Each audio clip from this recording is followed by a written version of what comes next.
14 heures pétantes, on va devoir y aller de nouveau avec cette dernière table ronde. Je vous remercie d'être restés pour la plupart d'entre vous. Je souhaite également la bienvenue aux nouveaux membres avec une classe de BTS du lycée agricole de Saint-Paul qui nous font l'honneur d'être présents cet après-midi à travers leur professeur, M. Buyat. Merci. Je suis très honoré de vous compter parmi nous cet après-midi. Nous allons, sans plus tarder, donc faire un bref récap de ce qui s'est passé ce matin avec des interventions très chargées, très denses, très riches, surtout en enseignement. Nous allons donc poursuivre cet après-midi avec une troisième et dernière table ronde. Pour cela, j'invite à me rejoindre Madame Emmeline Hassenforder, qui est en distanciel, elle se trouve en Tunisie actuellement, Monsieur Jean-François Waro et Madame Daphné Waro, je vous prie de bien vouloir prendre place, Monsieur Gabriel Waro également, les Waro sont en nombre, comme vous pouvez le constater, il n'y a pas de favoritisme cet après-midi, et on va terminer avec Monsieur Rudy Brennus, qui nous fait également l'honneur d'être présent depuis le cirque de Mafat dans l'Illette à Horaire. Donc cette table ronde qui s'intitule « Le citoyen, acteur et pivot de l'eau » avec plusieurs problématiques de départ. Comment concilier l'usage de l'eau à la fois pour ses besoins vitaux, de loisirs, de production, tout en ayant quand même à l'esprit les notions de partage et de préservation de cette ressource qui est finalement de l'ordre de la responsabilité commune. Pour le citoyen, il s'agit de prendre conscience de son rôle dans un contexte notamment marqué par le changement climatique et la raréfaction des ressources. Pour les politiques publiques, il s'agit de comprendre les usagers dans ces globalités, pour ne pas dire dans toutes ces complexités. Mais comprendre implique ainsi de mettre en place un dialogue avec les citoyens, des outils de participation où chacun peut apporter sa contribution. Cette table ronde pose donc un cadre autour de la participation citoyenne dans la gestion de l'eau, s'invite également dans des projets menés par des acteurs du territoire et porte un regard sur une action de mobilisation citoyenne pour un accès à l'eau. Je vous prie, dans ce contexte, d'accueillir Madame Emmeline Hassenforder. Vous êtes chercheuse en ingénierie et évaluation de démarches participatives pour la gouvernance de l'eau et de l'aménagement du territoire au CIRAD et à l'INAT, l'Institut de recherche vétérinaire de Tunisie. Merci de nous faire l'honneur de votre présence aujourd'hui. Monsieur Jean-François Waro, vous êtes président de Dionéo, et Daphné Waro, vous êtes la directrice du développement à Renéo. Nous vous souhaitons également la bienvenue. Gabriel Waro, à vos côtés, vous êtes animateur, médiateur à la Fédération départementale de pêche et de protection du milieu aquatique de l'île de la Réunion. Bonjour monsieur et bienvenue. Enfin, Rudy Brennus, vous êtes membre actif de l'association Met Ensemble Horaire. Vous êtes en visio actuellement. Vous êtes un habitant du merveilleux et chaleureux cirque de Mafat. Merci également de votre présence. Madame Hassenforder, nous allons débuter avec vous sur l'angle de la participation citoyenne pour une gestion apaisée et durable de l'eau. Nous vous écoutons. Merci beaucoup. Bonjour à toutes et à tous. Merci beaucoup de m'avoir invité à participer à cette table ronde. Je suis ravie d'être avec vous, même si c'est en distanciel et malheureusement pas en présentiel, et je m'en excuse. Vous pouvez passer à la diapositive suivante. Alors, vous m'avez déjà présenté et rapidement, donc je suis chercheuse au CIRAD, le Centre international en recherche agronomique pour le développement, et je suis rattachée à une unité de recherche qui s'appelle GEO, qui travaille sur la gestion de l'eau, ses acteurs et ses usages. Et donc, effectivement, je suis basée depuis 2020 en Tunisie, à l'Institut national agronomique de Tunis. Diapositive suivante, s'il vous plaît. Merci. Alors, pour commencer, je voulais vous apporter peut-être quelques éléments théoriques. Peut-être que ça a déjà été mentionné dans les tables rondes précédentes, et si c'est le cas, je m'en excuse. Donc, j'entends la participation comme une pratique donc, qui consiste à consulter et impliquer les acteurs pertinents, y compris donc les citoyens, dans la prise de décision. Et donc cette décision, elle peut être à la fois autour d'une infrastructure, elle peut être une politique, un projet, un programme. Il y a deux mots qu'on utilise souvent en français qui sont celui de participation et de concertation. On les utilise souvent de manière interchangeable, mais à l'usage, c'est vrai qu'on a un petit peu tendance à associer la participation à de la participation qui inclut les citoyens et la concertation à une participation qui inclut plutôt les acteurs intermédiaires. Donc, ce que j'appelle acteurs intermédiaires, ce sont des représentants d'associations, des élus, des représentants d'entreprises privées, mais donc pas forcément directement les citoyens. Diapositive suivante. Merci. Et donc, quand on se lance dans une démarche participative, finalement, il y a plusieurs questions à se poser. Et la première, c'est pourquoi? Pourquoi faire participer différents acteurs dans cette prise de décision, dans ce projet, dans ce programme?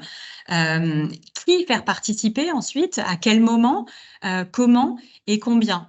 Et en fait, une démarche de participation citoyenne, ça peut prendre vraiment des formes très variées. Et on va en voir de multiples exemples dans cette table ronde. Et elles toutes répondent finalement différemment à ces 5 questions. Diapositive suivante. Donc la manière dont on conçoit cette participation avec l'équipe de recherche avec laquelle je travaille, c'est de dire que finalement, une prise de décision, ça passe par différentes étapes. Et donc, il y a des étapes qui reviennent assez fréquemment dans ces démarches décisionnelles. Donc, souvent, on a une étape de préparation. Ensuite, on a une étape de diagnostic ou d'état des lieux. On peut avoir une étape plutôt de prospective ou d'anticipation où on identifie des scénarios à venir. On a une étape aussi souvent de préférence, d'identification des objectifs. On peut avoir une étape de planification, donc d'identification de solutions, d'organisation de ces solutions dans le temps et dans l'espace, de priorisation de quelles actions on va vraiment mettre en œuvre, et puis une étape finalement de mise en œuvre. Et l'idée de la participation, c'est qu'on peut associer différents acteurs à chacune de ces étapes ou à certaines de ces étapes en fonction des cas. Et cette démarche, elle peut être en présentiel ou en numérique ou en hybride. Certaines étapes peuvent être en présentiel, d'autres en numérique, en fonction, encore une fois, de l'objectif qu'on s'est fixé. Et donc, au centre de ce cercle, on retrouve le pilotage et le suivi-évaluation de la démarche, qui est souvent fait par une personne ou par une petite équipe qui va donc identifier qui va participer, à quel moment, avec quelle méthode. Est-ce que vraiment la démarche suit les objectifs qu'on s'était fixés au départ? Est-ce qu'on a bien réussi à impliquer les jeunes si on ciblait la participation des jeunes, etc. Et donc, ce qui fait partie de nos travaux de recherche, c'est de pouvoir instrumenter ce processus décisionnel et de proposer différents outils participatifs qui vont permettre de faire participer différents acteurs à chacune de ces étapes. Donc là, j'ai mis simplement les logos avec des acronymes que je ne vais pas détailler. Mais donc, l'idée, c'est vraiment de se mettre dans cette idée de démarche et de processus d'association de différents acteurs à différentes étapes. Diapositive suivante. Merci. Et donc, finalement, on se rend compte en concevant la participation de cette manière qu'on peut avoir différents degrés de participation à chacune de ces étapes. Et encore une fois, en fonction de l'objectif qu'on s'est fixé, on peut décider de faire participer les citoyens fortement, par exemple, à l'étape de diagnostic ou d'état des lieux, parce qu'on considère que c'est important dans cette étape-là qu'ils puissent donner leur avis sur la manière dont ils vivent leur relation à la ressource en eau, et que finalement les autres étapes fassent participer d'autres acteurs, mais pas les citoyens directement.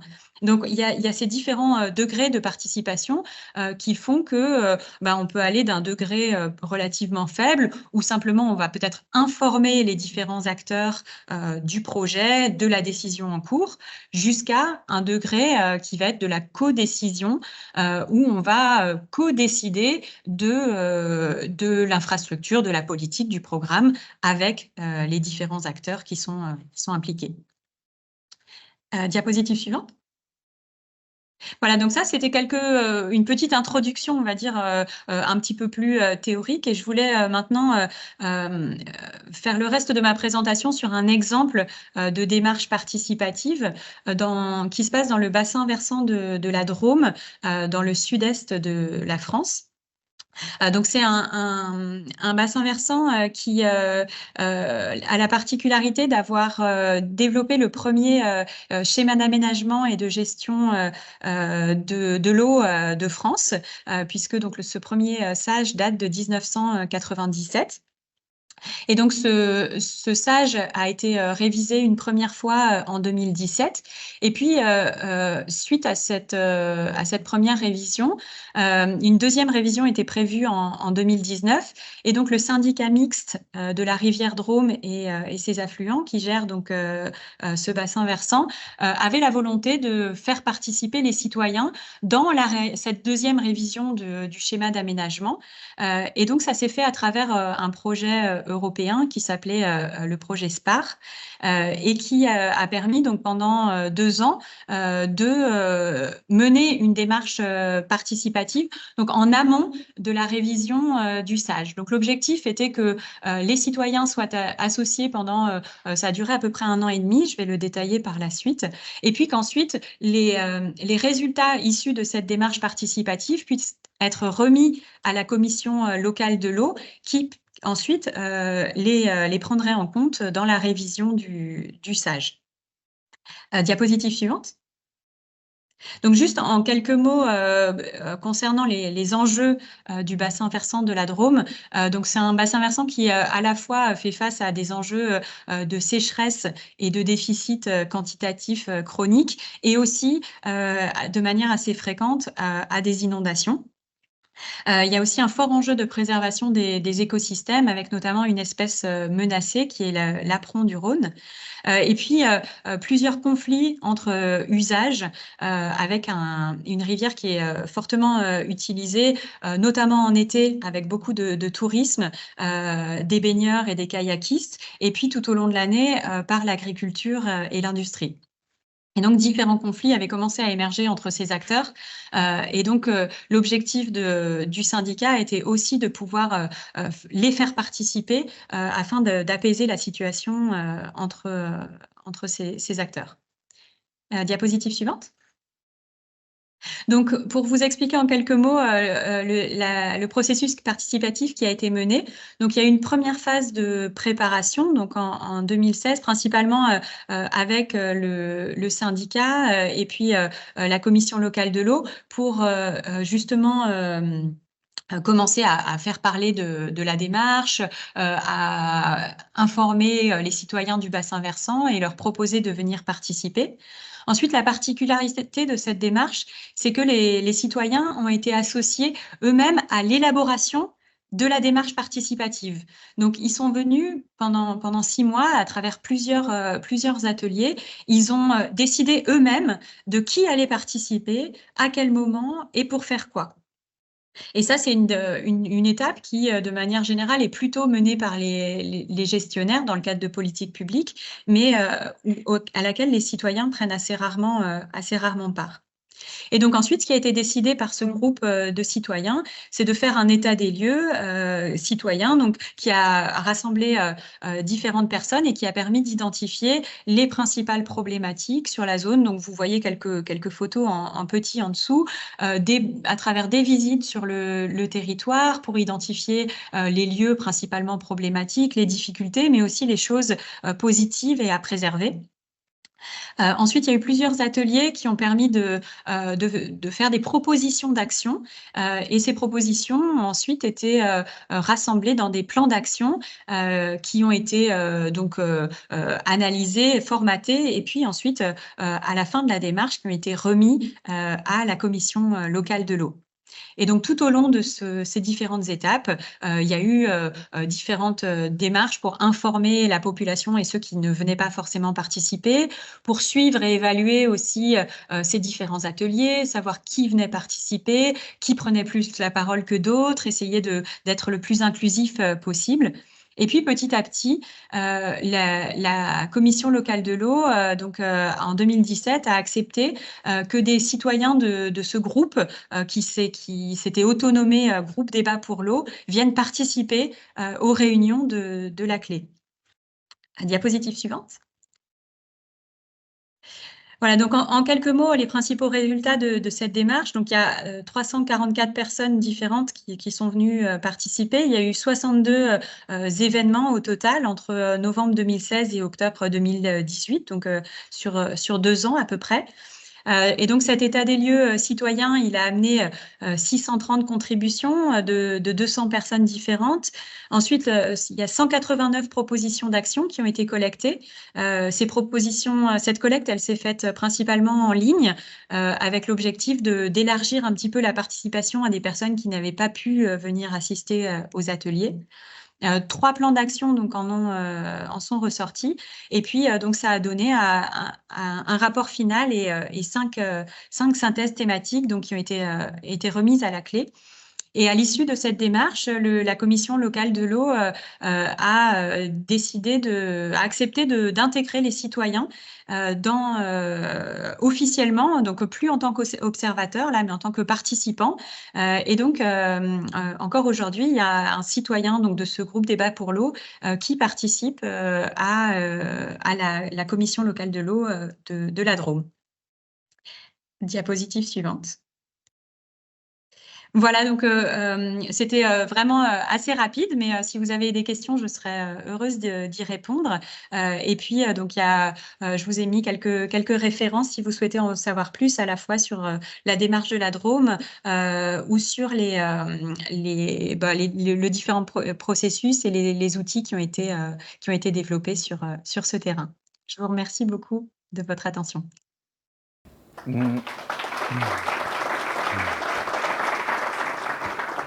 Merci Madame Hassenforder. Je rappelle que vous êtes chercheuse au CIRAD et à l'Institut national agronomique de Tunis.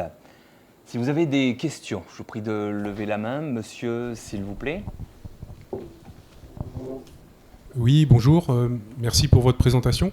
J'aimerais savoir si dans le cadre de vos travaux, indépendamment de ce que vous nous avez présenté, à votre connaissance, il existerait une référence d'analyse, alors je vais oser le mot, de l'échec de l'enquête publique. En matière de concertation, d'animation. Pas à ma connaissance. C'est toujours effectivement, et je le regrette, les échecs, personne n'a trop envie d'en parler. Donc, non, à ma connaissance, il n'y a pas d'analyse d'échecs, malheureusement. Merci. Une autre question, une observation peut-être, une réaction? Oui, monsieur? Oui, bonjour, merci de la présentation. Valentin Letellier de l'ADEAL. Ça va un petit peu dans le sens de la question de l'intervenant précédent.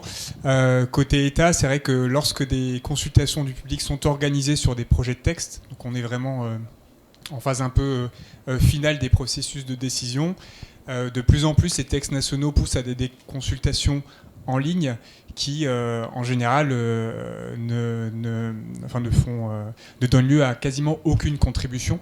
Donc, effectivement, je pense que c'est un échec pour le coup de la participation du public. Je voulais savoir comment vous aviez fait dans votre processus pour mailler à la fois participation en présentiel et participation du public via des outils numériques qui, du coup, nécessite de faire connaître le processus de consultation et puis aussi peut-être donner des éléments permettant aux citoyens de se prononcer de manière éclairée. Merci beaucoup pour votre question. Effectivement,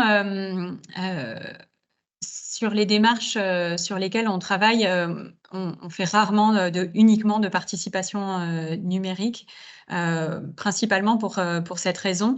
Et c'est vrai que c'est pour ça que dans cette démarche particulièrement sur la Drôme, on a fait le choix avec le syndicat mener d'abord les premières étapes en présentiel pour favoriser l'engagement des citoyens, ce qui n'est pas négligeable, hein, parce que ça veut dire aussi plutôt des ateliers le week-end ou en soirée. Donc, c'est aussi un gros investissement, hein, de la part des agents du syndicat. Et c'est ce qui a permis de pouvoir d'abord engager ce groupe qui ensuite en a parlé autour d'eux pour que la participation en numérique puisse être un peu plus large. Mais c'est vrai que en général, on essaye toujours d'hybrider à la fois le format donc présentiel et numérique, mais aussi en présentiel d'hybrider différents types de participation, c'est-à-dire d'avoir des moments où les participants puissent participer individuellement, donner leur avis individuel, des moments plutôt de travail en petits groupes, des moments de travail en plénière, et d'alterner ces différents formats, différents supports aussi, parce que certaines personnes sont plus à l'aise pour s'exprimer à l'oral, d'autres plutôt par écrit, donc de pouvoir avoir vraiment ces différents, hybrider ces différents formats, ces différents supports pour maximiser la participation de tous. Merci. Une autre question peut-être? Non. Alors j'ai peut-être une question à vous poser, Madame Hassenforder, concernant les perspectives d'avenir. Selon vous, quelles sont les perspectives d'avenir pour renforcer le rôle du citoyen en tant qu'acteur, et quelles actions peuvent être envisagées pour favoriser surtout une plus grande implication des habitants dans la gestion de cette ressource vitale? Alors, c'est une grande question. En fait, déjà, peut-être un point de clarification. Je ne pense pas qu'il faille nécessairement associer absolument le citoyen à toutes les prises de décision relatives à l'eau. Et c'était bien la teneur aussi du démarrage de ma présentation. Il me semble que ça dépend vraiment du pourquoi, des objectifs qui sont visés, des enjeux. Et je pense que dans certains cas, on peut très bien prendre des décisions en impliquant uniquement des experts qui savent très bien faire leur travail. Et donc, il faut vraiment se poser la question de pourquoi on veut faire participer les citoyens. Et si on choisit de les faire participer, pour moi, il est vraiment essentiel qu'il y ait une marge de manœuvre dans la décision. C'est-à-dire qu'ils puissent, que leur avis puisse être pris en compte. Et là, c'était le cas dans la Drôme, mais au départ, la clé n'avait pas garanti qu'ils allaient prendre en compte l'avis des citoyens. Ils attendaient un petit peu de voir. Et bon, ils ont vu que les démarches les résultats étaient intéressants, et donc finalement, ils l'ont fait. Mais c'est vrai que c'est beaucoup plus difficile d'engager les citoyens si eux n'ont pas une garantie que leur avis sera pris en compte. Et donc, par rapport aux perspectives là-dessus, je pense que d'un point de vue juridique et réglementaire, on se dirige déjà vers davantage de participation citoyenne dans les démarches eau. Après, voilà, je pense qu'il s'agit maintenant de réussir à trouver les différents degrés qui correspondent le mieux aux objectifs qu'on se fixe pour parfois faire uniquement de l'information quand c'est nécessaire, ou parfois aller plus vers de la codécision quand il y a davantage d'enjeux à ce que les différents acteurs puissent donner leur avis. Très bien. Merci beaucoup, Madame Hassenforder. Je suis vraiment navré, monsieur. On est encore une fois pris par le temps, mais vous aurez l'occasion de vous exprimer, de poser une question à d'autres intervenants qui sont ici et qui vont, j'en suis sûr, pouvoir y répondre. Justement, nous vous donnons maintenant la parole, Jean-François Waraud et Daphné Waraud. Vous intervenez en ce qui concerne la récupération d'eau de pluie, une résultante d'accompagnement et d'engagement citoyen. On vous écoute. Oui. Bonjour à tous. Monsieur le Président de l'Office, cher Gilles, merci de ton invitation. Je me présente un petit peu pour compléter. En plus de président de Dionéo, je suis élu à la ville de Saint-Denis et conseiller communautaire à la CINOR. Avant de parler de l'opération de développement durable bénéficiée d'un récupérateur d'eau de pluie avec Dioneo, je voudrais vous dire quand même quelques mots sur Dioneo. Dioneo est le service de l'eau potable des habitants de la ville de Saint-Denis depuis le 1er janvier 2023. C'est une CEMOP, donc une société d'économie mixte à opération unique. C'est le fruit d'un partenariat entre la ville de Saint-Denis, la CINOR et Renéo, qui avait comme ambition d'apporter aux Dionysiens et aux Dionysiennes un service de l'eau au plus proche des enjeux et des besoins du territoire et des habitants de Saint-Denis. Cette décision constitue une étape importante dans l'histoire de l'eau du chef-lieu. Elle marque une volonté forte entre la CINOR et Renéo en matière de transparence et en matière de proximité.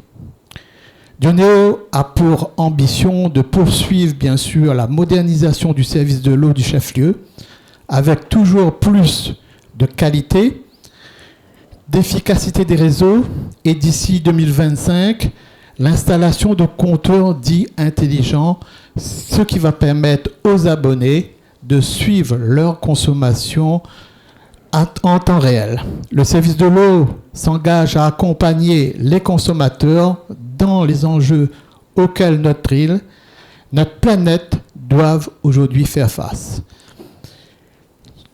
On va passer peut-être... C'est bon. Pour rappeler la thématique de la journée de l'eau 2024, l'eau pour la paix. Effectivement, l'eau peut être source de paix, mais malheureusement, quelquefois, source de conflits aussi. C'est le cas non loin de notre île, dans certaines parties de l'océan Indien et de l'Afrique australe, où lorsque l'eau manque, l'eau est rare et polluée, des tensions peuvent apparaître entre les populations concernées. La santé publique, la prospérité, les systèmes alimentaires et énergétiques, la productivité économique et l'intégrité environnementale sont tous tributaires du cycle de l'eau fonctionnel et géré de manière équitable. Un point quand même, Saint-Denis, c'est aujourd'hui 78 000 abonnés sur les 405 000 abonnés de l'île, donc un petit peu moins de 20%. Pour assurer la distribution potable en continu 24 heures sur 24 sur l'ensemble de la ville, cela passe par une expertise technique du service de l'eau et d'importants investissements dans les infrastructures. Face à l'urgence climatique, il est aujourd'hui plus que jamais nécessaire de s'unir, acteurs de l'eau, institutionnels, citoyens, pour protéger et conserver notre ressource la plus précieuse, l'eau. Rien ne pourra s'en faire sans une prise de conscience, une sensibilisation et une mobilisation du citoyen, quel que soit son âge. C'est dans ce cadre que nous avons lancé avec nos partenaires cette opération de développement durable, bénéficier d'un récupérateur de pluie avec Dioneo. Effectivement, il est impératif de revoir nos manières de consommer et de trouver des alternatives à l'utilisation d'eau potable là où d'autres ressources peuvent être utilisées, comme pour l'arrosage du jardin. 200 bons d'aide à l'achat de récupérateurs d'eau de pluie ont été mis à disposition des consommateurs abonnés de Dioneo disposant d'un jardin. Grâce à cette aide, les consommateurs ont pu acquérir 200 dispositifs de récupération d'eau de pluie d'une capacité de 310 litres à un tarif réduit de 30 € sur un équipement d'environ 66 €. La différence, bien sûr, a été prise en charge par Dioneo. Pour détailler cette opération, je cède la parole à Daphné. Bonjour à tous. Donc effectivement, l'opération a mis au cœur le consommateur et le but c'était bien dans une première vague en fait d'avoir 200 bons d'aide à l'achat qui soient mis à disposition des consommateurs. Donc on a bien évidemment, et c'était très intéressant la présentation qu'on a eue du CIRAD juste avant, qui posait les 5 questions importantes du choix. Et une des questions, c'était aussi de la participation du consommateur, dans le sens où, vous voyez sur l'affiche, participer à une opération de développement durable, et acheter un récupérateur d'eau de pluie. Donc ça veut dire que le consommateur a aussi participé financièrement à l'achat du récupérateur. À hauteur, bien évidemment, là on était à 30 € au début de l'opération, et grâce au financement qu'on a pu avoir de l'Office de l'eau et du département, aujourd'hui on est à 13,30 € en fait la part de l'usager. Donc ce qui est très intéressant, c'est-à-dire qu'on va pouvoir de manière rétroactive faire bénéficier les 200 premiers, et pour la nouvelle opération qui aura lieu prochainement, il y aura ce décompte en fait qui est fait par la subvention qu'on a obtenue. Et donc cette opération a bien été au cœur en fait aussi du contrat de Dionéo pour permettre d'introduire des éco-gestes. Le but c'était bien de faire participer le consommateur à une nouvelle prise de conscience sur la consommation d'eau, sa consommation d'eau et comment il l'utilise donc au quotidien. Et donc d'avoir cet engagement en fait citoyen pour lui permettre en fait d'avoir cette prise de conscience. Il y avait des anciennes habitudes d'arrosage du jardin avec le tuyau, avec de l'eau potable, et donc ça permet aussi de permettre de se dire arrêtons d'utiliser l'eau potable pour des usages qui n'ont pas lieu d'être, d'arroser la cour ou d'arroser ou de laver sa voiture. Et donc vous allez voir, on a lancé toute une campagne de communication pour une charte d'usage des bonnes pratiques avec l'Office de l'eau et l'ARS. Et donc, cette charte a été mise en place, c'est une charte qui existait déjà, qu'on a reprise avec l'Office et qu'on a joint au règlement de l'opération. Parce que comment ça se passe à l'heure actuelle sur cette opération ? Le participant, lorsque l'opération est ouverte, a un formulaire à compléter pour s'engager sur l'achat du récupérateur. Et lorsqu'il s'est engagé, il a tout un processus en fait, de validation, on va dire, de la charte de bonne usage. Et on va aussi revenir sur l'opération par la suite avec un questionnaire à l'issue en fait, de l'implantation. Donc là, sur le mois de février, pour la première opération, il y a eu un premier questionnaire qui a été envoyé pour savoir comment il utilise son récupérateur. Et dans un an, on va également faire cette nouvelle démarche pour voir la nouvelle implantation par rapport à la deuxième opération qui a été lancée. Dans ce questionnaire qui a été aussi envoyé, on a demandé aux personnes qui voulaient être suivies du coup par l'ARS et par l'Office de l'eau pour avoir des conseils pratiques d'implantation et d'usage directement chez lui. Cette opération, donc on l'a dit, a été du coup un vif succès sur 2023, donc fin d'année 2023. On avait donc 200 bons d'aide qui ont été pourvus en moins de 2 jours. Dès qu'on a lancé la première campagne le lundi matin, le mardi c'était terminé, les 200 bons étaient déjà pourvus. Et on avait en fait déjà des personnes finalement qui guettaient, on va dire, mais qui regardaient en fait ces opérations parce qu'ils voulaient déjà s'équiper d'un récupérateur d'eau de pluie. Et les remarques qu'on a eues, c'est qu'en fait, il n'y en avait plus de disponibles sur la Réunion au moment où ils voulaient s'en procurer. Et donc, le fait d'avoir eu ce lancement de cette opération, ça leur a permis très vite de pouvoir implanter chez eux ce récupérateur.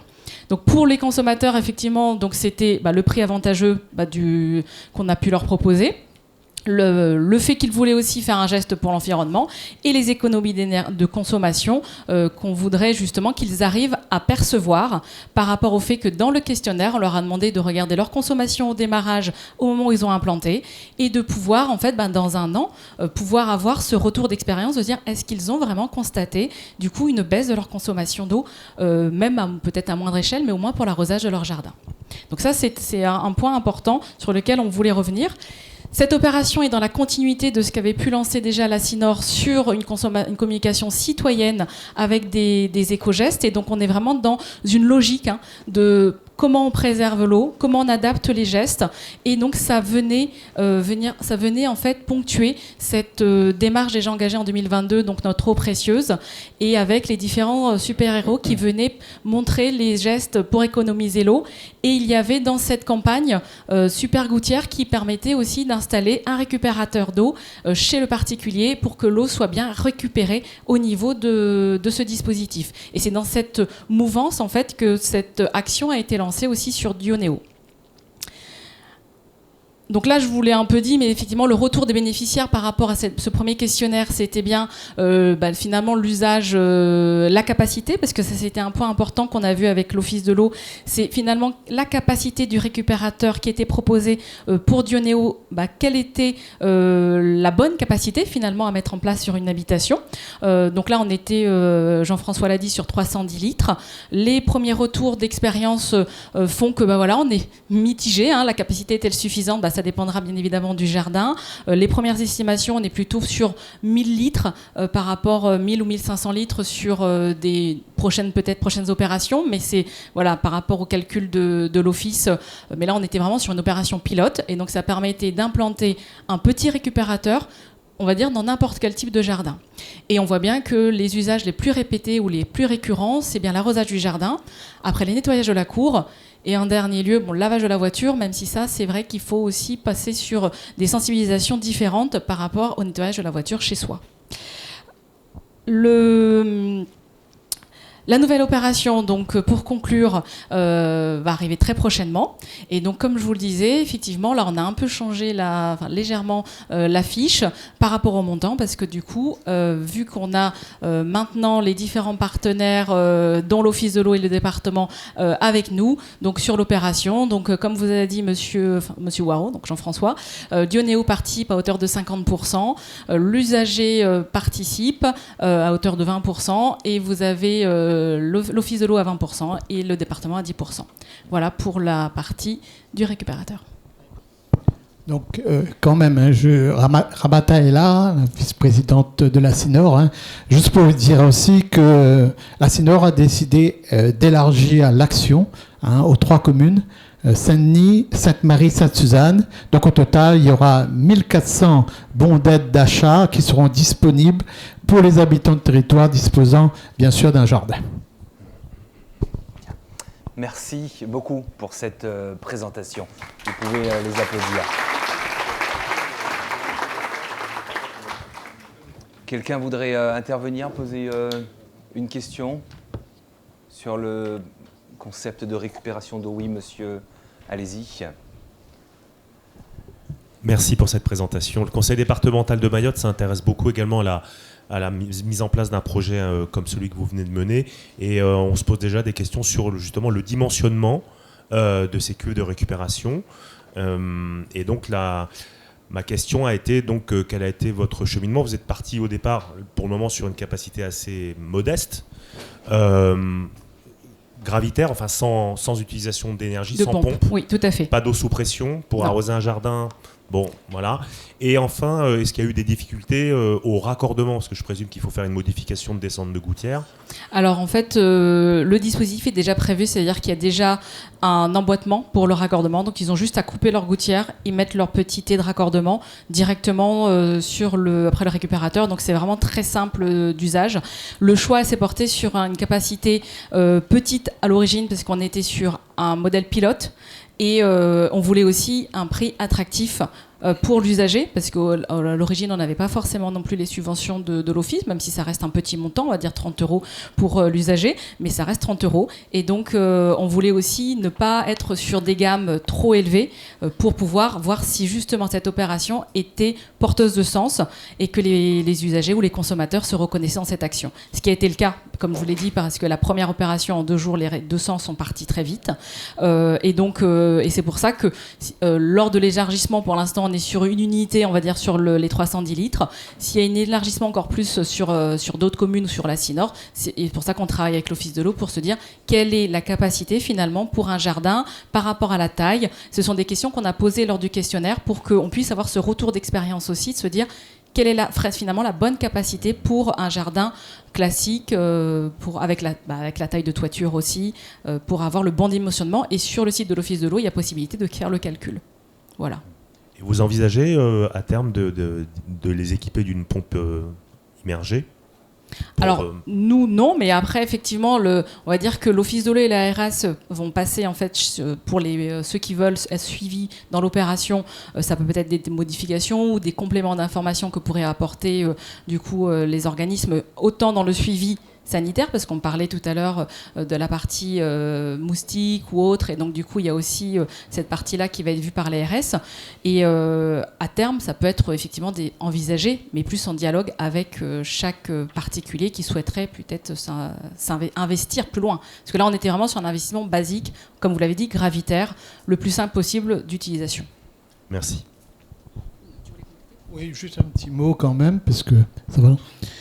Nous, à la ville de Saint-Denis, on réfléchit quand même, lors du dépôt du permis de construire, d'obliger les gens qui ont un jardin d'équiper leur future maison d'un récupérateur d'eau.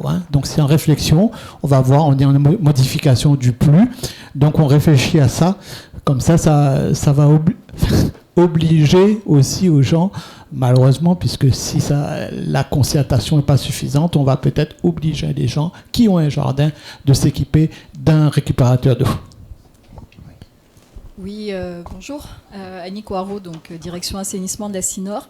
Juste une petite question. Je voulais savoir si justement dans le cadre de cette expérimentation et même du coup de l'équipement des foyers à venir, vous allez suivre tout ce qui est évolution de la consommation pour voir l'impact sur la mise en place de ce type de dispositif. Est-ce que, ça va abaisser significativement ou pas la consommation des foyers en termes d'eau potable?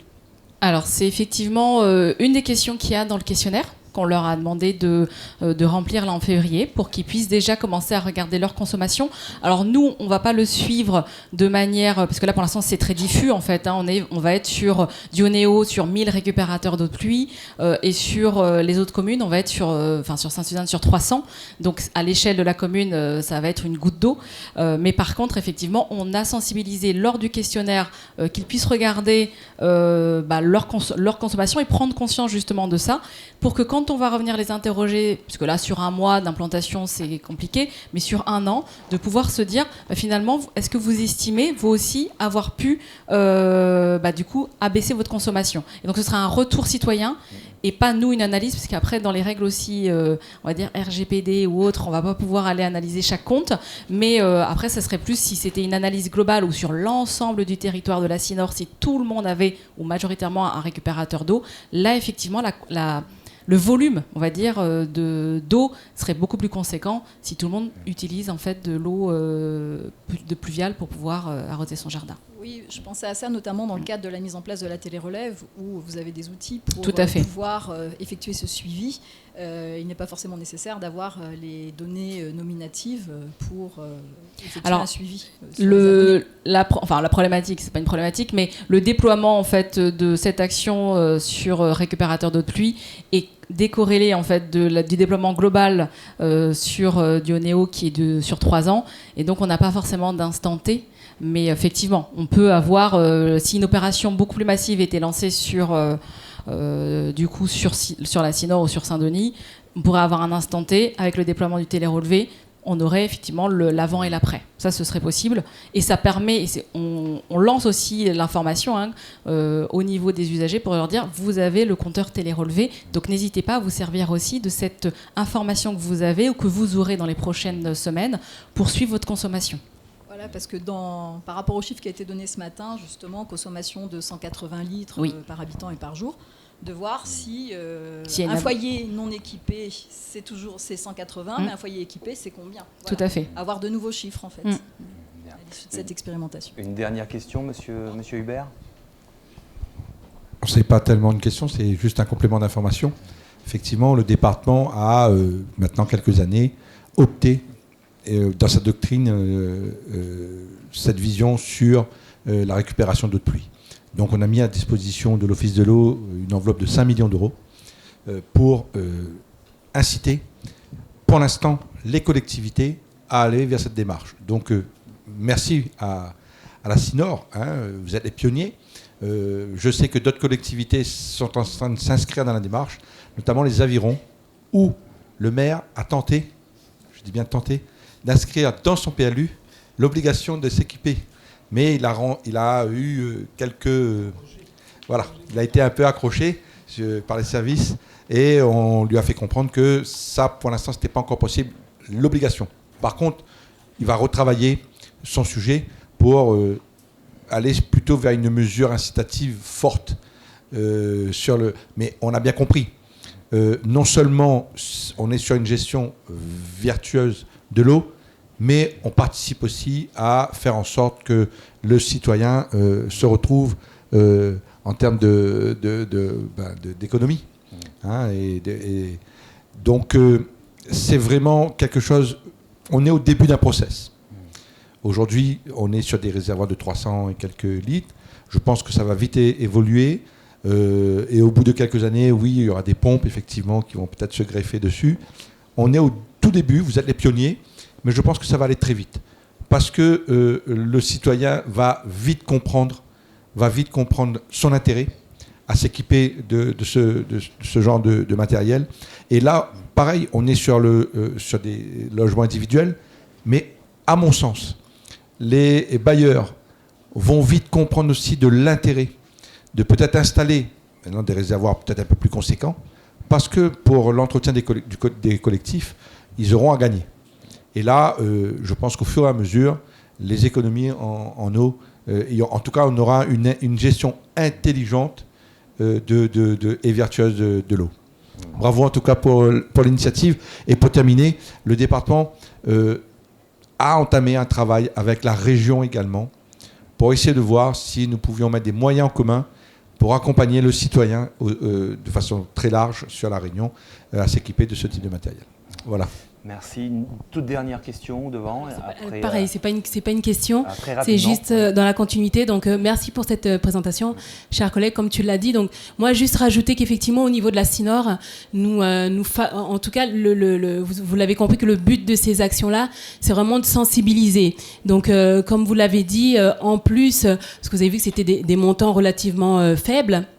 Mais c'est vraiment ce que nous souhaitons, c'est l'adhésion, donc de favoriser en tout cas d'avoir cette adhésion de citoyens en fait. Hein, donc et c'est vraiment là le sens de cette action que donc nous avons commencé par Saint-Denis, accompagné bien sûr par l'office et les différents partenaires et que nous déploierons bien sûr sur l'ensemble du territoire nord. Mais voilà, donc c'est vraiment encourager ce genre d'action qui forcément, lorsque la population, comme l'a dit aussi la participante juste avant vous, tant que la population n'est pas engagée, tant que la population n'est pas sollicitée, voilà, forcément nous voyons quelques blocages. Mais lorsque nous sollicitons, lorsque nous encourageons des actions faites avec les citoyens, là nous voyons tout de suite une adhésion. Donc bravo pour cette action, bravo chers collègues. On continue sur cette lancée. Merci. Merci beaucoup madame, merci monsieur, merci madame pour cette présentation. On continue, si vous avez d'autres réactions, d'autres observations, gardez-les sous le coude, nous aurons l'occasion d'y revenir d'ici 15h30. Monsieur Gabriel Waro, merci d'être avec nous. On vous donne la parole, on poursuit avec vous concernant la formation des citoyens de demain à une gestion concertée de la ressource en eau. Dans le monde, oui, le mot impeccable. Donc bonjour tout le monde. Déjà, merci d'être présent aujourd'hui aux rencontres de l'eau. Merci à l'Office de l'eau de nous avoir accueillis aujourd'hui. Donc voilà, moi je vais vous parler de l'aire terrestre éducative de la rivière Langevin. C'est vraiment, voilà, je vais vous démontrer que ce projet est vraiment une démarche participative et qui notamment engage les jeunes citoyens, notamment les enfants, le public scolaire, à la protection des milieux aquatiques, comme c'est les rencontres de l'eau, mais aussi de l'environnement en général.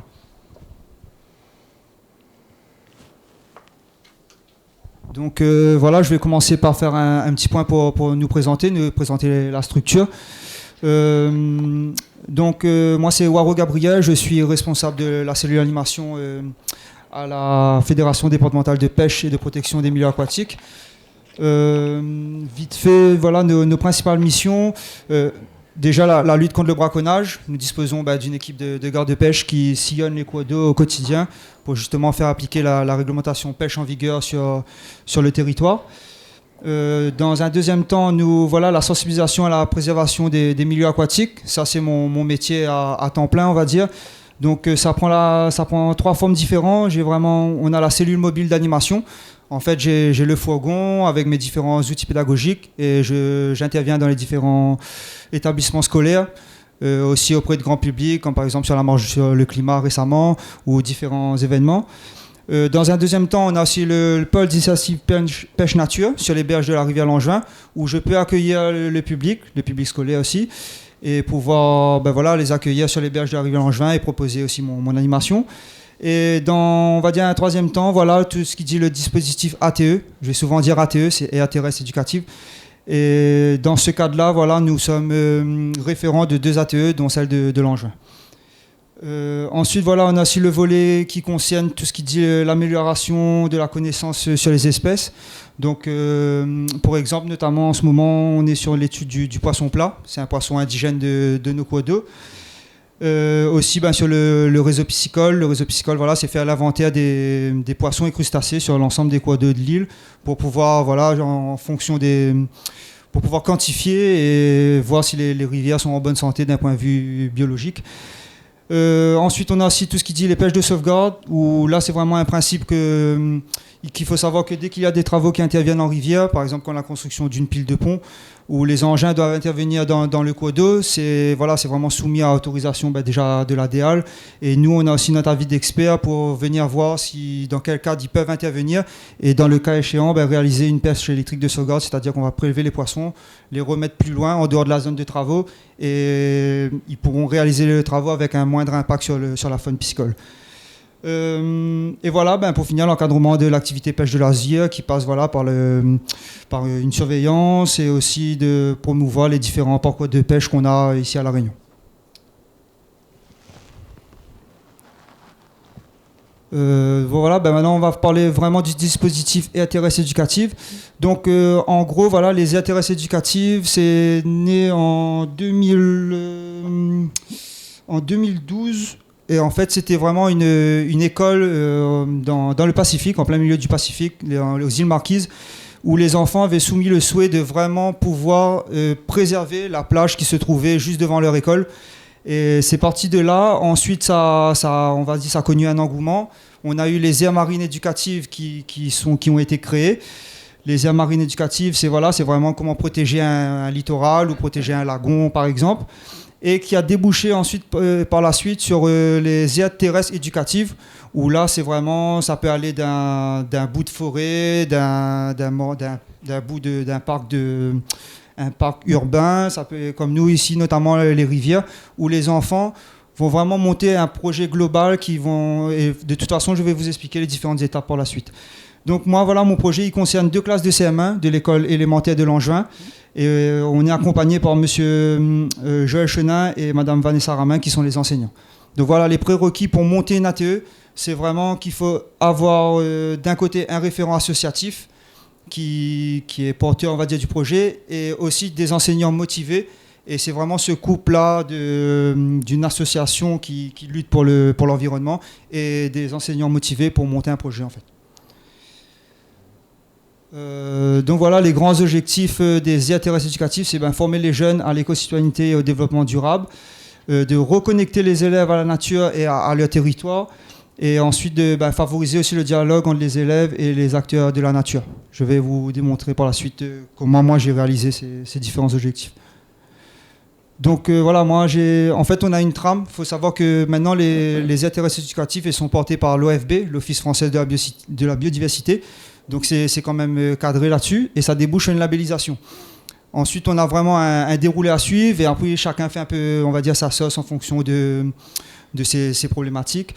Donc moi j'ai voulu commencer par faire vraiment l'étape 1, c'est découvrir les milieux aquatiques en général, le fonctionnement des différents écosystèmes milieux aquatiques à La Réunion, des rivières, des étangs.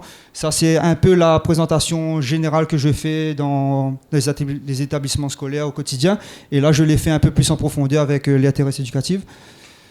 Donc voilà, les enfants ont pu participer à ça. Ensuite, voilà, les enfants, bien sûr, ils ont été très motivés pour pouvoir aller à la pêche. Donc, quand on parle de la pêche aux enfants, contrairement à ce qu'on pense peut-être, ils sont vraiment très très intéressés par ça. Donc moi j'ai pu j'ai pu mettre une initiation à la pêche en place, et comme ça, voilà, on sait que les pêcheurs sont les protecteurs de la nature. Ils sont les premiers sur la rivière à déceler ce qui va pas. Donc voilà, si jamais ces enfants peuvent devenir des pêcheurs par la suite, c'est tout bénef. Ensuite, voilà, ça passe aussi à faire découvrir aux enfants leur territoire, et notamment aussi les différents intervenants qui interagissent sur leur territoire, parce que les enfants, ils sont pas forcément au courant de tout ça. C'est un sujet qui est peut-être un peu compliqué pour eux, mais nous, voilà, mon rôle aussi, c'est d'organiser différentes interventions, notamment par exemple là, le pays d'accueil, la maison du tourisme, eux ils s'occupent de l'entretien des berges, donc on a pu faire une journée de ramassage de déchets ensemble.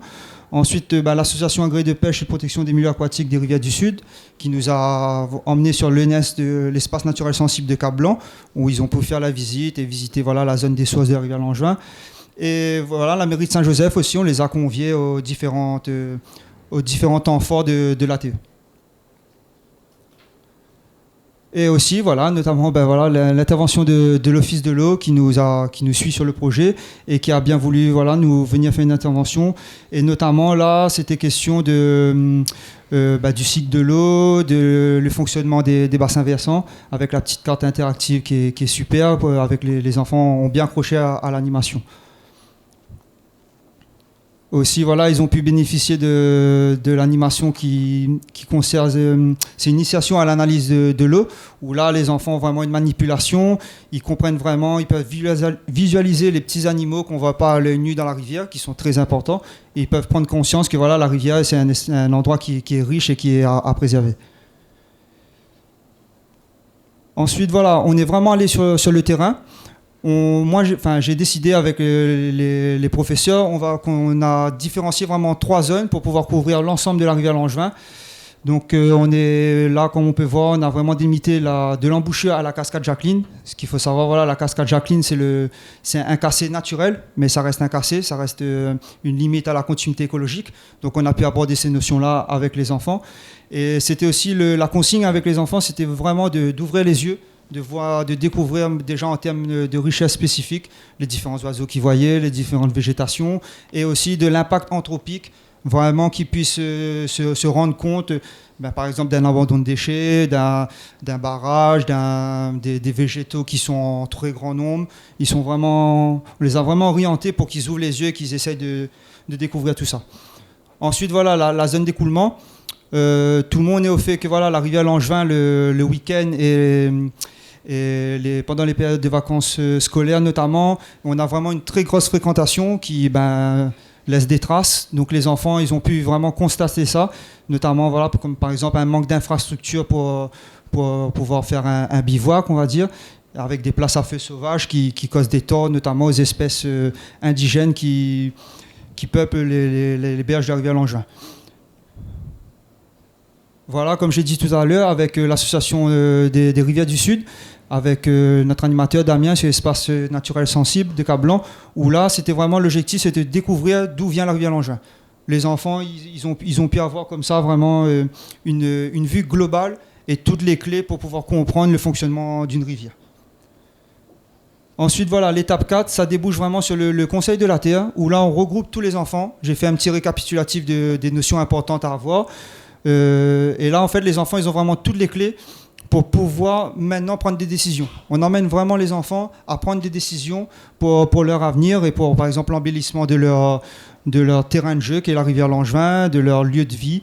Et on avait justement invité la mairie de Saint-Joseph, qui avait justement pu prendre conscience de ce que les enfants ont constaté de problèmes, et des problématiques et les intérêts. On a vraiment listé les intérêts sur chaque zone et les problématiques qui sont liées à chaque zone. Et cela débouche sur la définition de l'aire terrestre éducative. En fait, c'est vraiment une zone géographique qui doit être à l'échelle de l'enfant et aussi en fonction aussi de la capacité, comment dire ça, il faut qu'elle soit proche de l'école. Donc là, on peut voir l'école de la rivière Langevin, l'aire terrestre éducative, et nous, la fédération, voilà, on est un petit peu plus haut. C'est pour vous montrer que c'est vraiment une démarche qui est proche de nous, quoi. Et accessoirement, moi, j'habite par ici, donc voilà. Donc on est vraiment, j'habite par ici et je suis allé à l'école ici. Donc on est quand même dans, dans le thème, quoi. Donc ensuite, voilà, les enfants, on les a aidés, on a regroupé toutes leurs demandes et ça a débouché sur ces différents projets qu'on aimerait monter. Donc notamment un sentier pédagogique qui partirait de la balance Cannes avec différents points d'arrêt et d'information que les enfants vont créer eux-mêmes les panneaux et qui arriverait par exemple voilà, jusqu'à l'aire d'accueil qui est à créer. Une aire d'accueil, c'est vraiment, voilà, ça serait un endroit avec un kiosque où les enfants pourraient exposer leurs différents travaux. Ça serait aussi un lieu, par exemple, pour la mairie de Saint-Joseph qui puisse faire passer des différentes informations liées à la rivière Langevin. Ça peut être aussi aux différentes pas d'attraction, mais différents points forts de la rivière Langevin. Vraiment un lieu d'information et qui serait un lieu de vie pour l'atelier de Langevin où on pourrait aussi accueillir d'autres classes pour partager notre projet.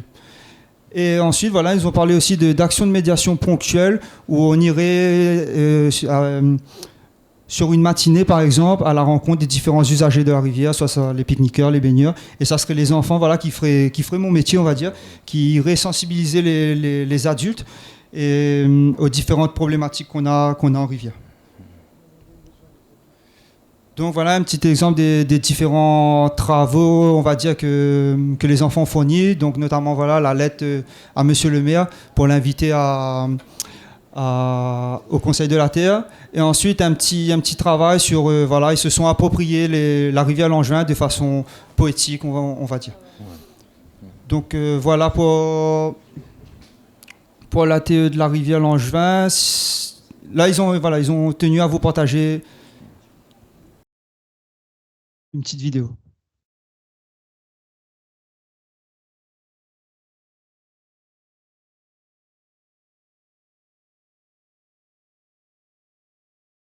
Désolé pour le son, mais...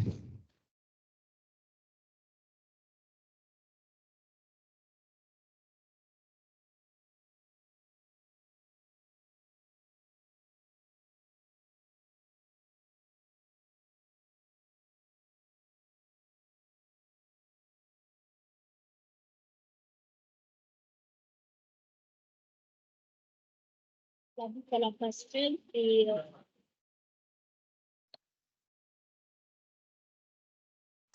s'amuser. Aussi, elle avait beaucoup la vaisselle et elle avait beaucoup le Donc voilà, les enfants, vous tenez vraiment à vous partager leur ressenti. Et là, c'était vraiment un travail sur la transmission avec les grands-parents, les parents et les enfants. Là, notamment, ils devaient aller voir leurs parents et demander quels étaient leurs usages de la rivière à leur époque. Donc ça allait lavage de linge, lavage de la vaisselle, tout ça. La petite fille, elle raconte que voilà, son pépé a rencontré sa mémé sur la rivière Langevin, ils sont tombés amoureux. Donc voilà. Donc, merci pour votre attention et je suis à l'écoute de vos questions.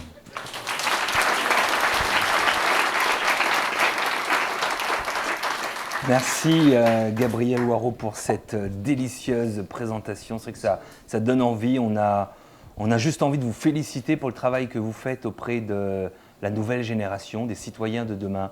Bravo en tout cas pour votre implication. Je rappelle que vous êtes animateur médiateur à la Fédération départementale de pêche et de protection du milieu aquatique de l'île de la Réunion. Est-ce que vous avez des questions? Madame Potin, s'il vous plaît, le micro, ça arrive.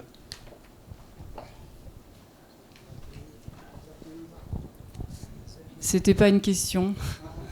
C'était juste pour féliciter encore, et Dieu sait que les aires éducatives me sont très très chères, et les aires marines et les aires terrestres font un énorme travail, donc je salue aussi tout le travail qui est fait, et je pense que vraiment les aires éducatives seront un moyen aussi de mieux gérer nos espaces aquatiques maintenant et plus tard. Les enfants font un énorme travail aussi de transmission aussi à leurs parents, un rôle éducatif, même si les enfants ne doivent pas forcément éduquer leurs parents, mais ils ont ce rôle-là aussi. Et voilà, je voulais vous remercier. Et surtout, je sais quel est le travail qui est demandé aussi, en plus du quotidien. Et voilà, pour vous dire aussi qu'à l'Agence régionale biodiversité, on aimerait vraiment continuer à travailler là-dessus. Et moi, je propose aussi au président du CEB que pourquoi pas, un de ces quatre, on invite aussi des enfants à exposer ce qu'ils font, à parler aux décideurs qui sont au CEB. Voilà, c'est une proposition. Et juste rappeler aussi que les enfants, ça a été le cas pour l'art marine éducatif de Saint-Leu, je le redis à chaque fois, ont aussi un rôle de levier pour certaines actions auprès des fois du maire ou de la maire.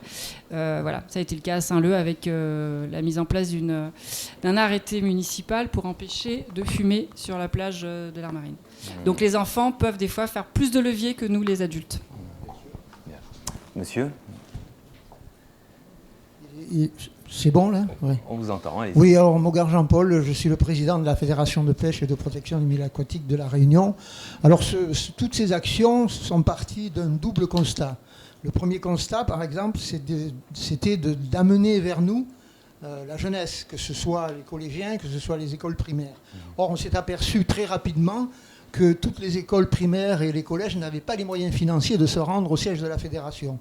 Donc on a mis en place une unité mobile, de manière à ce que, puisqu'ils ne peuvent pas venir vers nous, nous allons aller vers eux. Ça, c'est le premier constat qui nous a amené à tout ce que vient d'exposer Gabriel aussi parfaitement. Et le deuxième constat, c'est qu'on s'est aperçu, au bout d'une quinzaine d'années, que la connaissance sur les milieux aquatiques et sur le contenu de nos rivières et comment fonctionne une rivière, qu'est-ce qu'une rivière, etc., c'était vraiment très peu.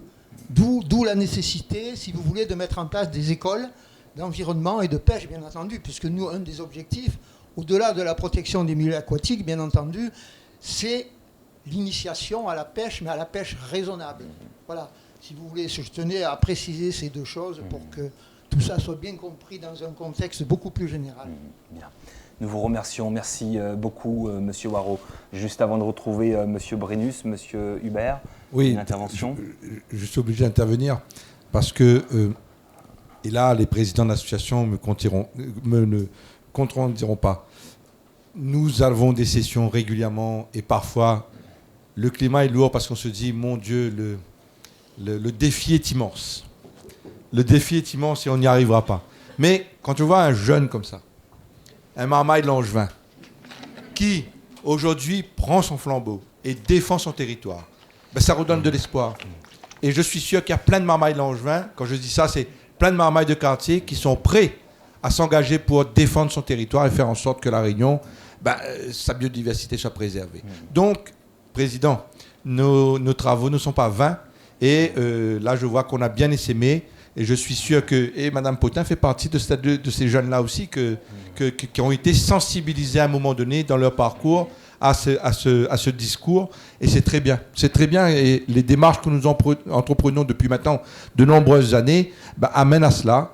Et nous avons des lieutenants qui vont continuer à travailler pour la défense de notre biodiversité. Bravo, monsieur. Pour information, monsieur Hubert nous connaît la case, monsieur Waro, il y a Montano, là-dessus. Oui. C'est ce qui passe-moi un café. Un bon moment, il a quoi? Allez voir, il y a un de ces quatre, on allait ensemble. Merci beaucoup, merci encore une fois. Nous avons le plaisir maintenant de terminer cette table ronde avec Rudy Brennus. Rudy Brennus, bienvenue, merci de répondre à cette invitation. Vous êtes membre actif de l'association Mettre Ensemble Horaire à Mafat. Je vois que vous êtes accompagné du père Nicaise. Mon père, bonjour. Il y a quelques années de cela, vous étiez président donc, de cette association, l'association Mettre Ensemble Horaire, et vous êtes à l'origine, Monsieur Brennus, bon vous n'étiez pas seul, mais vous êtes quand même à l'origine d'un projet citoyen qui a vu le jour en 2020. Est-ce que vous pouvez nous raconter un petit peu la genèse, un petit peu l'histoire de ce projet, comment, si je puis m'exprimer ainsi, toute cette folie est née? Dites-nous. Alors, déjà, bonjour à tout le monde et je vous remercie de nous avoir invité à cette table ronde. Merci à l'Office de l'eau et puis donc vous l'avez dit, le père Stéphane Nicaise m'a rejoint, il a pu se libérer. Donc Alors, j'essaie d'être le plus clair possible. C'est vrai qu'il y a beaucoup de choses à dire sur le projet et le contexte MAFAT qui est particulier, comme la plupart, certains connaissent en fait. Bon, en quelques mots déjà, le contexte, c'est que MAFAT, c'est 850 habitants. 850 habitants pour 8 ilettes environ. Enfin, il y a 8 ilettes, grosses ilettes principaux avec 8 écoles, et il y a d'autres petites ilettes aux alentours. Donc la particularité, c'est que ces habitants vivent un peu en autarcie depuis des générations dans cet endroit-là, et essayent au gré du temps de se débrouiller en fait pour pouvoir vivre ici en fait à Mafat.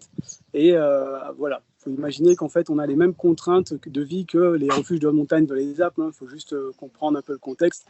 Et les ilettes sont accessibles uniquement à pied. Donc faut savoir que voilà, à Mafat, l'eau, j'ai entendu un des intervenants tout à l'heure qui disait que pas loin de la Réunion, il y a l'eau provoque des conflits quand elle manque ou quand il y a des soucis sur les réseaux. Et il faut savoir que sans même aller partir de la Réunion, dans le cercle de Mafat même, au sein de chaque îlette, faut savoir que chaque îlette a ces problèmes-là. Donc en gros, c'est dès lors que l'eau commence à manquer, ou bien juste parce que voilà, il y a un problème sur la répartition de l'eau sur l'îlette, ça crée des conflits. Et en fait, c'est pour cela qu'il y a quelques années, on a un peu fait remonter tout ça en fait au pouvoir public pour expliquer que voilà, il y avait besoin en fait de faire renouveler le réseau d'eau, notamment nous à Horaire et à Illet-à-Malheur à l'époque. Les deux projets étaient liés. C'était un projet parce que en fait historiquement, il faut savoir qu'Horaire, Illet-à-Malheur jusqu'à Illet-à-Bourg, c'était un seul et même Illet, c'était le domaine d'Horaire.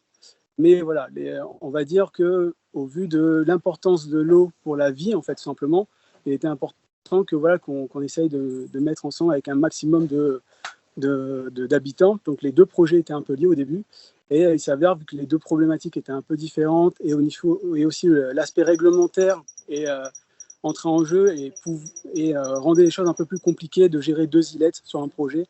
Donc c'est pour ça que finalement à Horaire on a fait notre projet en premier. Alors pour se remettre un peu dans le contexte, c'est que à Horaire, à l'époque, au tout début, dans les années 70, il y avait à peu près 3-4 familles sur le plateau d'Horaire. Et en fait, l'eau est arrivée à Horaire dans les années 1978. Et en fait, on est passé de 3 familles à 34 familles à peu près aujourd'hui. Et aussi, il faut savoir qu'auparavant, on faisait de l'agriculture avec une méthode d'agriculture qui est différente d'aujourd'hui. On utilisait beaucoup en fait les pluies qui étaient plus abondantes aussi qu'aujourd'hui. Et en fait, voilà, ce qui faisait que on n'avait pas la même gestion de l'eau. Et en fait, ce qui a changé aussi, on est passé de terre agricole à terre touristique depuis à peu près 20 ans maintenant. Donc, on n'a plus les mêmes besoins. Donc voilà, au sein de l'îlette, on a remarqué qu'il y avait des grosses différences en fait entre le haut de l'îlette et le bas de l'îlette, tout simplement parce que l'eau arrive par gravitation au sein de l'îlette, et que ça devenait de plus en plus compliqué à gérer l'eau, et ça arrivait des fois que pendant une semaine, il n'y ait pas d'eau à Horaire. Et en fait, voilà. Donc en gros, pour aussi vous dire, c'est qu'à Mafat, globalement, l'eau est gérée par les habitants. Il faut savoir qu'on ne paye pas l'eau à Mafat. Vous avez peut-être entendu ça. C'est qu'on ne paye pas l'eau à Mafat, c'est vrai, mais c'est juste qu'il n'y a pas de gestion de l'eau, il n'y a pas de service de l'eau. Donc c'est les habitants eux-mêmes qui vont réparer les réseaux. Donc c'est un truc, c'est comme ça depuis la mise en place des réseaux d'eau dans les années 70-75. Et en fait, le fait de réparer tout le temps les réseaux arrivait à un jour où il y a plus de réparations sur les réseaux que de tuyaux en fait encore potables, quoi. Donc c'est pour ça qu'on a demandé au pouvoir public, aux instances, qu'il fallait faire quelque chose. Et évidemment, pour rebondir un peu sur ce qui s'est dit sur essayer de travailler avec les institutions. Évidemment, c'est juste les faits. Là, c'est pas un jugement. Mais pour vous dire que quand même à Mafat, on a l'habitude de se débrouiller, on va dire, pour y vivre. Et c'est vrai que quand on demande de l'aide, c'est que vraiment, on a besoin d'être accompagné. Et il faut dire que ça fait à peu près une dizaine d'années où on a demandé réellement de l'aide sur ce projet-là, on pointait du doigt sur le fait qu'il y avait de plus en plus de problèmes d'eau et de conflits qui éclataient au sein des différents îlets à Mafat. Et voilà, donc en gros, finalement, on a dû le faire nous-mêmes, avec l'aide de quand même quelques on va dire, institutions, notamment le secrétariat général des Eaux, le leader, en fait, le TCO, qui nous a un peu accompagnés dessus pour avoir les fonds européens. Je parle bien sur la partie horaire, parce que la partie Ilette à Malheur, ça a été très différent. Comme je vous dis, pour avoir des fonds européens, il faut évidemment que ça soit réglementairement possible, ou que, voilà, que les choses soient claires. Mais en fait, voilà, par exemple, à horaire, pour faire un simple, en fait, tous les captages dans Mafat sont pas déclarés. Voilà.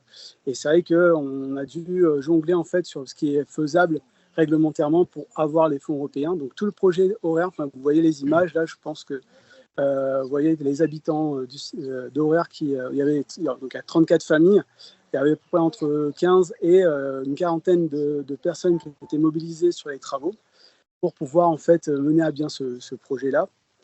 Et en fait, voilà, on a déposé un dossier pour être remboursé sur ce projet-là, sachant que voilà, l'association a travaillé plusieurs années pour pouvoir en fait financer ce projet-là, sans savoir qu'on allait être remboursé par les fonds européens. Donc on a été remboursé. Le projet en fait a coûté environ 110 000 €. Donc c'est l'association de l'Ilette qui a avancé tous les frais et en fait voilà, pendant les travaux ont débuté en mars 2020, donc pendant la période Covid. D'ailleurs, c'est pour ça que vous voyez qu'il y a certaines personnes qui ont des masques. Et en fait, tout le monde en fait a travaillé dans toute cette période-là pendant 6 mois. Bon, c'était pas 6 mois cumulés, mais en fait, les travaux ont commencé en mars 2020 et ont terminé en septembre 2020. Donc voilà pour les travaux. Donc vous allez voir un peu les images vont parler d'elles-mêmes. Vous allez voir quand même que ça reste des travaux assez lourds. Ce que vous voyez là pour horaire, c'est quasiment la même chose pour Ilette à Malheur. Il faut savoir qu'il y a à peu près 13 km de tuyaux qui ont été posés. Là, par exemple, sous l'hélicoptère, là, vous avez un tuyau qui fait 200 kg et il y avait 100 mètres linéaires. Bon, c'est des travaux un peu spéciaux, mais qui ont été menés par les habitants du cirque, donc par les habitants d'horaire. Et chose qu'on oublie peut-être, c'est qu'au sein de l'Ilette, on a, vous voyez, c'est un projet 100% mafaté, c'est pas voulu, mais en fait, en grattant un peu, on a des ouvriers, on a des ingénieurs, on a des pilotes d'hélicoptères, et en fait, on a eu vraiment en fait l'accompagnement du SGH et du Tergal pour la partie administrative et les aides financières, mais tous les travaux ont été réalisés uniquement par les habitants. Donc évidemment, pendant tout le processus, même avant, 2 ans avant, on a sollicité plusieurs fois les institutions. On leur a présenté le projet pour expliquer, voilà, nous, si vous n'avez pas les moyens ou si vous n'avez pas, voilà, souvent c'est ça qu'on nous dit, c'est qu'on n'a pas les moyens de traiter Mafat financièrement. Nous, on veut y aller, mais on ne veut pas y aller tout seul. Voilà. Et en fait, on a essayé de les mettre dans la danse depuis le début, même pendant le projet. Et ça ne s'est pas fait, malheureusement. Donc, on a fait tout le projet sans accompagnement, on va dire, des institutions, sans pointer du doigt, notamment les communes qui, évidemment, ont soutenu le projet, mais en même temps, ne se sont pas vraiment mouillées, évidemment, à cause de la partie administrative, voire un peu, par exemple, la régularisation des captages, qui demande quand même un investissement assez conséquent pour nos demandes. Mais voilà, c'est juste pour vous dire aussi que si on l'a fait, c'est essentiellement parce qu'on était dans le besoin. Clairement, imaginez que vous vous retrouvez sans eau pendant une semaine, non pas parce qu'il n'y a personne qui va réparer, mais parce que tout simplement, le réseau a été endommagé tellement que voilà, ça nécessite 7 jours de travaux et c'est les habitants eux-mêmes qui le font. Donc évidemment, on était dans le besoin, donc on l'a fait. Et l'autre particularité, c'est que ça dessert des îlets, enfin ça dessert horaire. Et faut savoir que le problème de l'eau à Mafat ne concerne plus que les habitants. Comme je l'ai dit tout à l'heure, en fait, on est devenu une terre touristique. Maintenant, on n'est plus que 850 habitants. Il y a 150 000 passages chaque année au sein du cirque, pour environ 100 000 nuitées. Donc, c'est un problème, en fait, les problèmes des Mafatais, les problèmes des habitants du cirque, devient, en fait, par extension, les contraintes des touristes, quoi. Voilà. Donc c'est l'eau brute, hein, clairement, qui a été ramenée à horaire sur un nouveau réseau, parallèle à celui existant qui était trop endommagé. Donc, et en fait, voilà, qu'est-ce que je peux rajouter un peu là-dessus Alors, j'ai peut-être une question à vous poser entre-temps, Monsieur Brennus. Effectivement, nous voyons les images.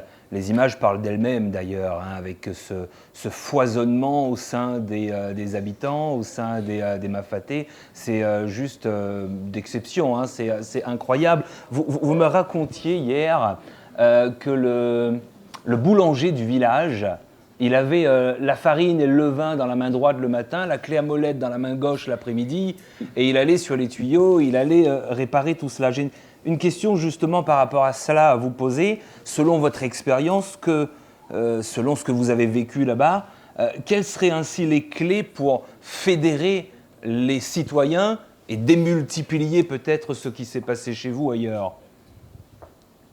Alors, comme je voulais, on en a parlé hier, mais c'est vrai que en fait, on a l'habitude à Mafat de se débrouiller, en fait, de vivre en autarcie et d'essayer de trouver des solutions au sein de la population. C'est un peu comme ça qu'on essaye de faire. On va dire, on ne s'entend pas forcément tous, mais quand il s'agit de régler un problème, on arrive à se mettre autour d'une table pour essayer de faire avancer les choses. Mais en fait, là, ce que j'ai envie de... on en parlait avec Père Stéphane, c'est qu'au final, c'est qu'à Mafat, là, on a l'effet inverse, quoi.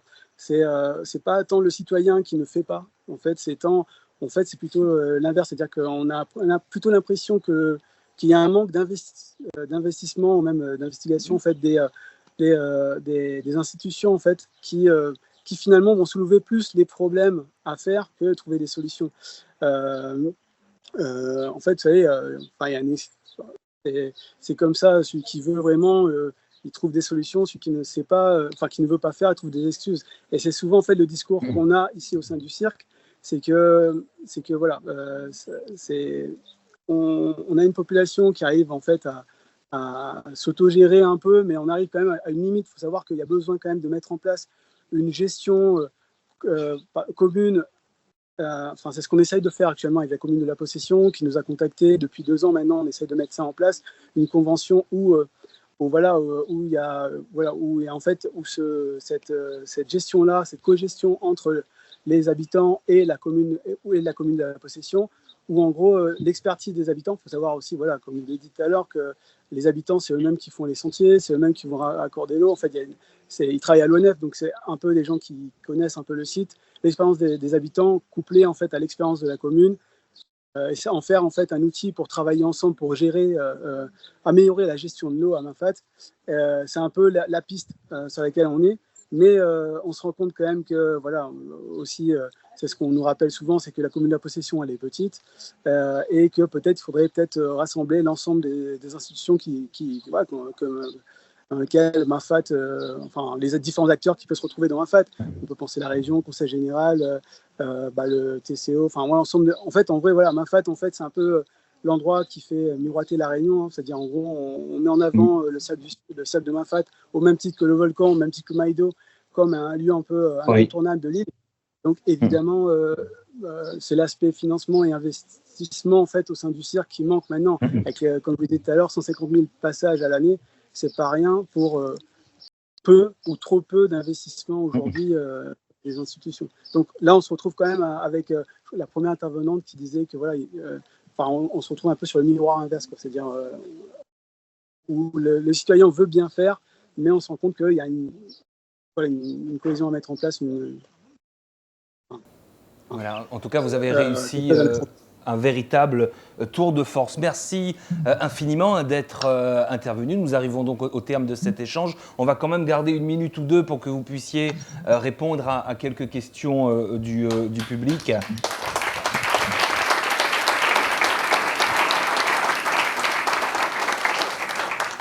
Rudy Brennus, je rappelle que vous faites partie de l'association Mettre Ensemble Horaire.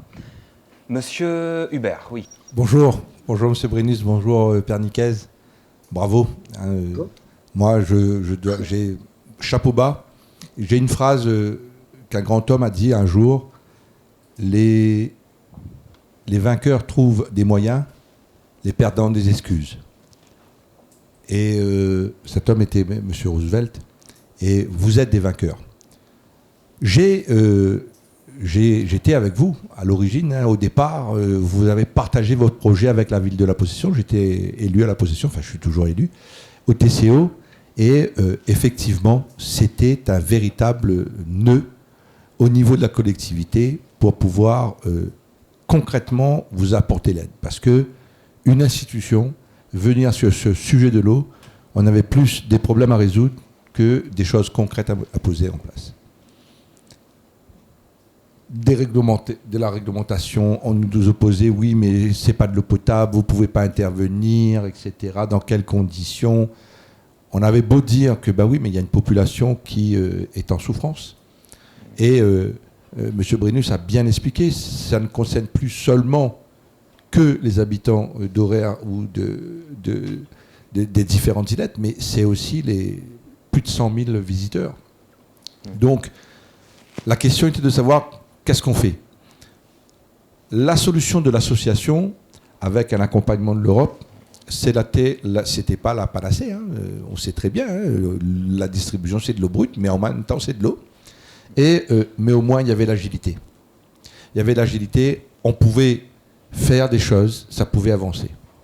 Et c'est ce qu'ils ont fait, c'est ça qu'il faut saluer, dans des conditions dantesques. Hein. Mais si on avait attendu encore, et là je suis un élu breton, hein. Si on avait attendu les autorités publiques, on serait encore en train de courir derrière. Donc les choses sont dites, c'est comme ça. Maintenant, moi, c'est l'après. Il y a des installations qui ont été posées, il faut de l'entretien, et il y a des solutions qui peuvent être trouvées, mais comme tu l'as dit, il faut de la concertation.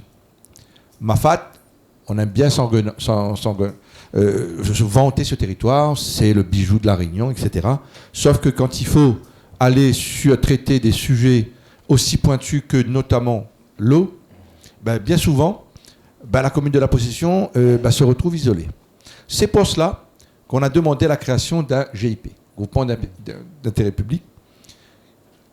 Et au travers de cet outil, cette institution, se retrouve l'État, la région, le département, la ville de la Possession, de Saint-Paul, le TCO, enfin plusieurs partenaires qui pourraient travailler ensemble en même temps sur des sujets aussi pointus que l'eau.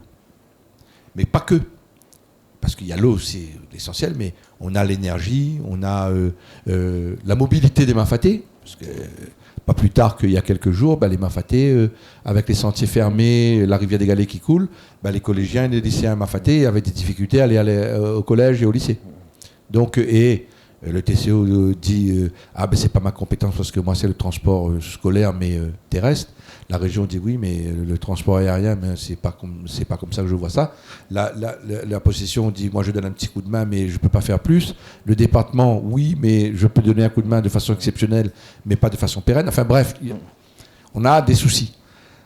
La solution du GIP, à mon sens, et on veut pousser vers ça, moi personnellement je veux pousser vers ça en tant qu'élu, c'est d'obliger toutes ces instances à travailler sur ces sujets et à apporter des réponses concrètes. Parce qu'il faudra entretenir ces réseaux et éventuellement, peut-être un jour, à rentrer dans les clous, à distribuer de l'eau potable. Techniquement, effectivement, c'est compliqué, ça va nécessiter beaucoup de moyens, mais à mon sens, on pourra y arriver avec de la concertation. En tout cas, le sujet est très complexe, mais comme je disais, et tu l'as très bien souligné, arrêtons de trouver les raisons pour ne pas faire, plutôt les solutions pour faire. Bravo en tout cas. Merci Monsieur Hubert. Merci Père Stéphane, merci Rudy d'avoir été présent cet après-midi, même à distance avec nous. En tout cas, le message de la détermination, de la persévérance et de la volonté citoyenne à trouver un visage à travers vos interventions. Merci infiniment. Je vais inviter Julie à venir me rejoindre avant de vous redonner la parole, Monsieur Hubert, pour le mot de la fin, pour le mot de clôture. Julie qui va nous livrer son analyse sur ces échanges remplis de pragmatisme cet après-midi avec des situations bien concrètes. Julie, c'est à vous. Oui, voilà. Moi, la seule chose que j'ai à dire, c'est merci de nous rendre acteurs. En tout cas, on voit que le citoyen, on essaie de le rendre acteur à tous les niveaux, que ce soit par de la participation citoyenne, et du coup d'intervenir sur des gros projets dans lesquels on penserait pas pouvoir agir, mais en tout cas pouvoir agir sur notre territoire à grande échelle. Et puis aussi pouvoir agir dans nos maisons, dans nos habitats, ou aussi auprès de nos enfants, qui aussi, c'est nos adultes de demain, hein, donc c'est bien aussi de leur montrer c'est quoi notre écosystème. Et puis on voit par l'expérience que vivent les Mafathèses, quand on est face à l'urgence, on relève les manches et puis on y va, quoi. On se laisse pas abattre. Donc voilà, c'est vraiment ne pas oublier que nous aussi on a nos actions à faire, et comme notre petit colibri, on peut faire. Donc merci de nous aider à ça. Merci Julie. Je vous laisse passer le micro à Monsieur Hubert. Monsieur Hubert, le mot de la fin vous revient, si je puis dire. Oui. Mais en tout cas, d'abord, merci à toutes les personnes ici présentes. Je pouvais déjà vous applaudir, vous, d'avoir répondu à l'invitation. Et vous avez vu sur quel point on vient de terminer. Vraiment, cette résilience. Et là, je pense qu'on a des leçons à prendre. Et là, je regarde certaines personnes qui nous disaient régulièrement « Mais pourquoi il y a autant de difficultés à faire les choses, etc. » Vous voyez, on vient de prendre une grande leçon. Oui, c'est possible, mais il faut se donner les moyens. Et là, vraiment, c'est vrai qu'on est obligé de poser des règles. On est obligé de faire en sorte de ne pas faire n'importe quoi. Mais par contre, et c'est pour ça qu'on a tenu avec les organisateurs de cette journée, l'écoute du citoyen, c'est important. C'est important parce que c'est une mine de connaissances, d'informations, et souvent, on arrive à débloquer des situations juste en écoutant. Donc, je pense que cette séquence sera importante. Il faudra qu'on retienne qu'il est souvent très important d'écouter les citoyens et de voir les possibilités qui sont offertes pour résoudre quelques problèmes. Je voulais aussi saluer tous nos participants, toutes les personnes qui ont alimenté les débats, qui ont partagé leur expérience. Je vois que le sujet de l'eau aujourd'hui est un sujet vraiment qui passionne, et on sent très bien qu'aucune cité ne peut se développer sans apporter une réponse sur le sujet de l'eau. C'est impossible. L'humanité nous a montré que toutes les grandes civilisations sont nées et ont connu une belle croissance avec l'eau, et beaucoup de cités ont disparu quand l'eau a disparu. Donc il est important de préserver cette ressource. Il est important de faire en sorte qu'elle soit le mieux partagée possible. Et bravo à tous ces opérateurs, à toutes ces associations qui œuvrent, chacun de son côté et à son niveau, pour apporter, comme le disait fortement la dame tout à l'heure, comme les colibris, la petite pierre à l'édifice. Et bravo, merci beaucoup. Et à demain. Merci Gilles Hubert. Je rappelle que vous êtes vice-président délégué à l'eau au conseil départemental. Il ne me reste plus qu'à vous souhaiter une bonne fin d'après-midi, pour vous remercier également pour toute votre attention tout au long de cette journée. Je compte sur vous demain, même heure, même endroit. Il sera question de justice environnementale et du rôle de la connaissance en termes de politique de gestion et de préservation de la ressource en eau. Rentrez bien à demain. Merci.